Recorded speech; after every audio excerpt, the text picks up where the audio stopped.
देश की नई संसद से नारी शक्ति वंदन विधेयक पारित हो गया है। यह विधेयक 128वें संविधान संशोधन के तौर पर लाया गया था। इस विधेयक में कहा गया है कि लोकसभा सभी राज्यों की विधानसभा और राष्ट्रीय राजधानी क्षेत्र दिल्ली की विधानसभा में 1/3 सीटें महिलाओं के लिए आरक्षित होंगी। यानी अगर लोकसभा में 543 सीटें हैं तो इनमें से 181 सीटें महिलाओं के लिए आरक्षित होंगी। इन सीटों पर सिर्फ महिला उम्मीदवार ही चुनाव लड़ सकेंगी।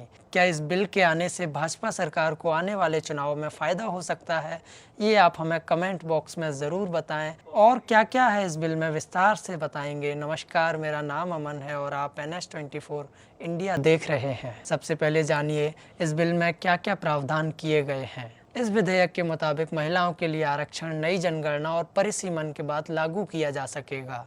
मतलब महिला आरक्षण के लागू होने की राह में अब भी 2 अड़चनें हैं।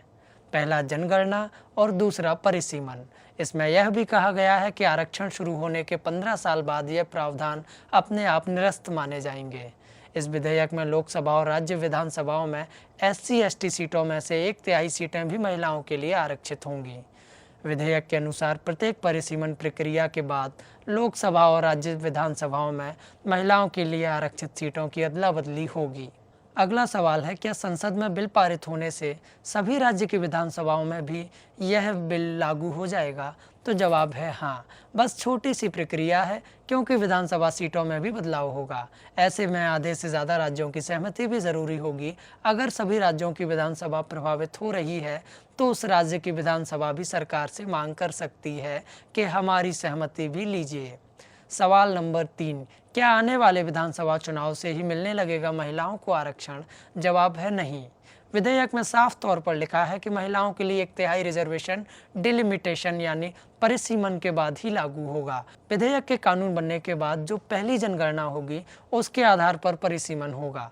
एक्सपर्ट्स के मुताबिक 2026 से पहले परिसीमन लगभग असंभव है, क्योंकि 2021 में होने वाली जनगणना कोविड-19 की वजह से अभी तक नहीं हो सकी है। चौथा सवाल है, कैसे तय होगा कि कौन सी सीट रिजर्व होगी? दैनिक भास्कर वेबसाइट के अनुसार इसके 3 स्टेप्स होंगे। पहले ये बिल पारित होगा, इसके बाद जनगणना और फिर परिसीमन होगा। परिसीमन के बाद तय होगा कि कौन सी सीट महिलाओं के लिए आरक्षित होगी। सीटों का चुनाव रैंडम हो सकता है या महिलाओं की जनसंख्या के आधार पर भी हो सकता है। एक्सपर्ट्स के मुताबिक चूंकि ज़्यादातर सीटों पर महिला पुरुषों का रेशियो लगभग बराबर होता है, इसलिए आरक्षित सीटें रैंडम चुनने की संभावना ज़्यादा है। हर बार सीटों पर आरक्षण रोटेशन के आधार पर होगा और हर परिसीमन के बाद सीटें बदली जा सकेंगी। इसे एक उदाहरण से समझिए। अभी लोकसभा में 543 सीटें हैं। महिला आरक्षण बिल लागू होने के बाद इनमें से 1/3 यानी 181 सीटें महिलाओं के लिए रिजर्व हो जाएंगी। रोटेशन सिस्टम के बाद हर अगले चुनाव में 181 सीटें बदल जाएंगी, यानी 181 महिला सांसदों का टिकट कट जाएगा या वे अपनी मौजूदा सीट से चुनाव नहीं लड़ पाएंगी। इसी तरह पिछले चुनाव की अनरिजर्व 362 सीटों में से 181 सांसद चुनाव नहीं लड़ पाएंगे या उनकी सीट बदल जाएगी। इसका मतलब है कि हर चुनाव में 362 सांसदों का या तो टिकट कट जाएगा या उनकी सीटें बदली जाएंगी। 5वां सवाल, क्या एक महिलाओं के लिए आरक्षित 1 से अधिक सीटों पर चुनाव लड़ सकती है? नहीं। अगर कोई महिला आरक्षित सीट से चुनाव लड़ रही है तो वो दूसरी महिला आरक्षित सीट से चुनाव नहीं लड़ सकती। वो एक आरक्षित और एक अनारक्षित सीट पर चुनाव लड़ पाएगी या नहीं, इसका जिक्र विधेयक में नहीं है। क्या रिजर्वेशन बिल लागू होने के बाद महिलाएं केवल आरक्षित सीटों से ही चुनाव लड़ पाएंगी? नहीं। लोकसभा की 543 सीटों में से 181 पर तो महिला ही चुनाव लड़ेंगी। बाकी बची हुई सीटों पर हर वर्ग की महिलाएं चुनाव लड़ सकेंगी, वैसे ही जैसे अभी लड़ती हैं। महिला आरक्षण विधेयक आने से महिलाओं को किस प्रकार के लाभ मिलेंगे और यह उनके सामाजिक और राजनीतिक उत्थान में कैसे उपयोगी साबित होगा, आइए समझते हैं एक्सपर्ट से।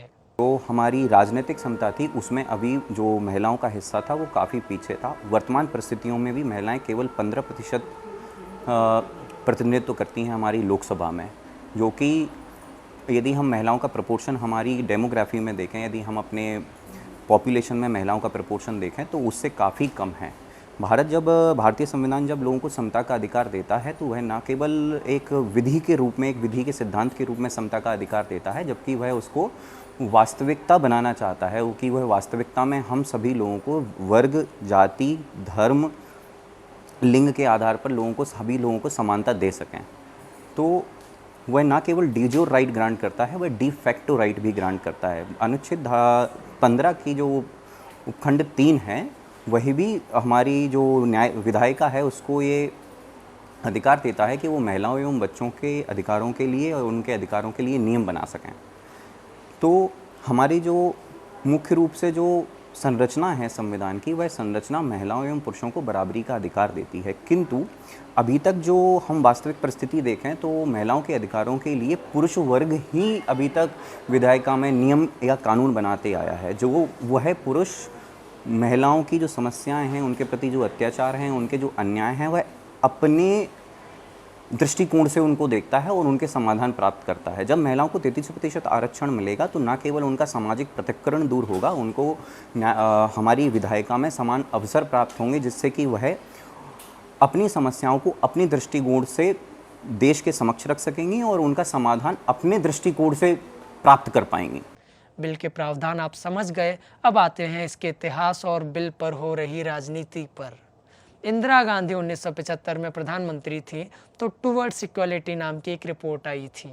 इसमें हर क्षेत्र में महिलाओं की स्थिति का विवरण दिया गया था। इसमें महिलाओं के लिए आरक्षण की भी बात थी। इस रिपोर्ट को तैयार करने के लिए कमेटी के अधिकतर सदस्य आरक्षण के खिलाफ थे। वहीं महिलाएं चाहती थीं कि वो आरक्षण के रास्ते से नहीं बल्कि अपने बलबूते पर राजनीति में आए। राजीव गांधी ने अपने प्रधानमंत्री काल में 1980 के दशक में पंचायत और स्थानीय निकाय चुनाव में महिलाओं को 1/3 आरक्षण दिलाने के लिए विधेयक पारित करने की कोशिश की थी, लेकिन राज्य की विधानसभाओं ने इसका विरोध किया था। उनका कहना था कि इससे उनकी शक्तियों में कमी आएगी। पहली बार महिला आरक्षण बिल को HD देवेगौड़ा की सरकार ने 12 सितंबर 1996 को पेश करने की कोशिश की। सरकार ने 81वें संविधान संशोधन विधेयक के रूप में संसद में महिला आरक्षण विधेयक पेश किया। इसके तुरंत बाद देवेगौड़ा सरकार अल्पमत में आ गई। देवेगौड़ा सरकार को समर्थन दे रहे मुलायम सिंह यादव और लालू प्रसाद महिला आरक्षण बिल के विरोध में थे। जून 1997 में फिर इस विधेयक को पारित कराने का प्रयास हुआ। उस समय शरद यादव ने विधेयक का विरोध करते हुए कहा था, परकटी महिलाएं हमारी महिलाओं के बारे में क्या समझेंगी और क्या सोचेंगी।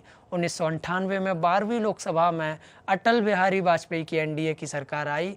इसके कानून मंत्री एन थम्बीदुरई ने महिला आरक्षण बिल को पेश करने की कोशिश की, लेकिन सफलता नहीं मिली। NDA सरकार ने 13वीं लोकसभा में 1999 में दोबारा महिला आरक्षण बिल को संसद में पेश करने की कोशिश की, लेकिन सफलता फिर नहीं मिली। वाजपेयी सरकार ने 2003 में एक बार फिर महिला आरक्षण बिल पेश करने की कोशिश की, लेकिन प्रश्नकाल में ही जमकर हंगामा हुआ और बिल पारित नहीं हो पाया। NDA सरकार के बाद सत्तासीन हुई UPA सरकार ने 2010 में महिला आरक्षण बिल को राज्यसभा में पेश किया, लेकिन सपा राजद ने सरकार से समर्थन वापस लेने की धमकी दी। इसके बाद बिल पर मतदान स्थगित कर दिया गया। बाद में 9 मार्च 2010 को राज्यसभा ने महिला आरक्षण बिल को 1 के मुकाबले 186 मतों के भारी बहुमत से पारित किया। जिस दिन यह बिल पारित हुई उस दिन मार्शल्स का इस्तेमाल हुआ। अब आप कहेंगे इस बिल में सब कुछ इतना अच्छा है, कोई दिक्कत नहीं है, तो सालों तक यह बिल अधर में क्यों लटका रहा? महिला आरक्षण को लागू करने के लिए संभव 2026-27 में सीटों का परिसीमन हो सकता है। ऐसे में जो मौजूदा पुरुष सांसद हैं उनकी अपनी चिंता भी होगी कि उनकी परंपरागत सीट महिलाओं के लिए आरक्षित हो जाएगी तो उनकी राजनीति का क्या होगा? भारत में राजनीति में पुरुषों की ज़्यादा सक्रियता भी एक बड़ा मुद्दा है। हर लोकसभा या विधानसभा सीट पर कई दलों के नेता सक्रिय होते हैं ताकि इलाके में चुनावी लिहाज से उनकी पहचान बनी रहे और वक्त आने पर चुनावों में उन्हें मदद मिल सके।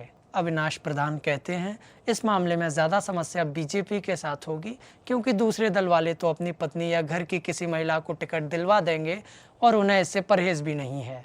जबकि BJP के नेता ऐसा करेंगे तो उन पर परिवारवाद का आरोप लगेगा, जिसका BJP विरोध करती रही है। अविनाश कहते हैं, इसे समझने के लिए उत्तर प्रदेश की बलिया लोकसभा सीट को ही ले लीजिए, जहां से मौजूदा समय में वीरेंद्र सिंह मस्त सांसद हैं। उस सीट से पूर्व प्रधानमंत्री चंद्रशेखर के बेटे नीरज शेखर भी दावेदार हैं। अगर यह सीट रिजर्व हो जाए तो BJP इन दोनों में से किसी के परिवार की महिला को टिकट नहीं दे सकती। इससे महिला कार्यकर्ताओं की उपेक्षा का आरोप भी लगेगा। भारत के कई इलाकों में नगर पालिका, नगर निगम या ग्राम पंचायत के चुनावों में महिलाओं के लिए सीट आरक्षित होने के बाद स्थानीय नेताओं के परिवार की महिलाओं को चुनाव लड़ते देखा जाता है। नीरजा चौधरी कहती हैं, जो मौजूदा सांसद है उनकी चिंता भी होगी कि अगर उनकी सीट रिजर्व हो जाती है तो क्या होगा, और इसी वजह से पहले इस विधेयक का विरोध किया गया था। मैं नहीं मानती कि सांसदों का रवैया महिलाओं के खिलाफ था। संसद ने महिलाओं के लिए कई सारे विधेयक पारित किए हैं। नीरजा चौधरी के मुताबिक सांसदों को डर था कि जो 1/3 सीट रिजर्व होगी उसमें किसकी सीट पर गाज गिरेगी, बारामती पर या मैनपुरी पर, इटावा पर या मधेपुरा पर, यह किसी को पता नहीं। विरोध का असली कारण यही था। मुझे लगता है कि बाकी दलों और नेताओं ने इसके लिए पिछड़े वर्ग के नेताओं का इस्तेमाल किया, लेकिन आज इसका विरोध करना ज़्यादा मुश्किल होगा। यही नहीं, परंपरागत तौर पर किसी विधानसभा या लोकसभा सीट पर राजनीति करने वाले नेताओं के सामने भी असमंजस के हालात बने रहेंगे। अगर उनकी सीट महिलाओं के कोटे में चली गई तो उनके सामने क्या राजनीतिक विकल्प होगा। हम आपको पहले ही बता चुके हैं, सपा राजद के विरोध के कारण यह बिल लोकसभा से पारित नहीं हो पाया था। इस पर पार्टी के सांसद राम गोपाल यादव ने क्या कहा, सुनिए।